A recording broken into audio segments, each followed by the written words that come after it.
शरीरात हेमोग्लोबिनची कमतरता झाली, चेहऱ्यावर आपल्या पुरळ आले किंवा अशक्तपणा आला तर आपण आज व्हेजिटेबल्स हेल्दी ड्रिंक आज बनवूयात. तर मी इथे एक काकडी, गाजर आणि एक टोमॅटो आणि बीट घेतला. तर तुम्ही इथे टोमॅटो स्किप पण करू शकता, पण टोमॅटोनी खूप छान चव लागते. तुम्ही एकदा नक्की ट्राय करून बघा. तर मी इथे मिक्सरला पूर्ण फाईन पेस्ट करून घेणार आहे.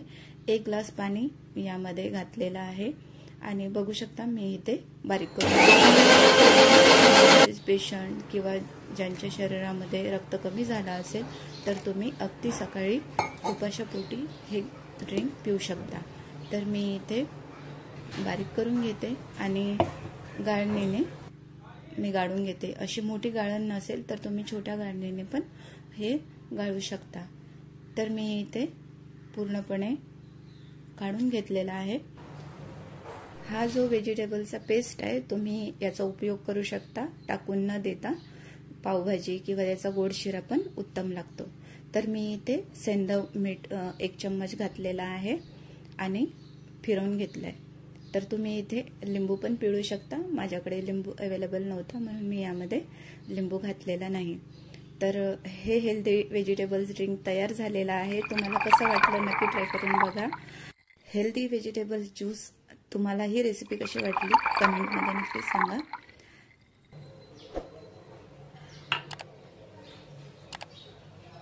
शरीरात हेमोग्लोबिनची कमतरता झाली, चेहऱ्यावर आपल्या पुरळ आले किंवा अशक्तपणा आला तर आपण आज व्हेजिटेबल्स हेल्दी ड्रिंक आज बनवूयात. तर मी इथे एक काकडी, गाजर आणि एक टोमॅटो आणि बीट घेतला. तर तुम्ही इथे टोमॅटो स्किप पण करू शकता, पण टोमॅटोनी खूप छान चव लागते. तुम्ही एकदा नक्की ट्राय करून बघा. तर मी इथे मिक्सरला पूर्ण फाईन पेस्ट करून घेणार आहे. 1 ग्लास पाणी मी यामध्ये घातलेलं आहे आणि बघू शकता मी इथे बारीक करून पेशंट किंवा ज्यांच्या शरीरामध्ये रक्त कमी झाला असेल तर तुम्ही अगदी सकाळी उपाशापोटी हे ड्रिंक पिऊ शकता.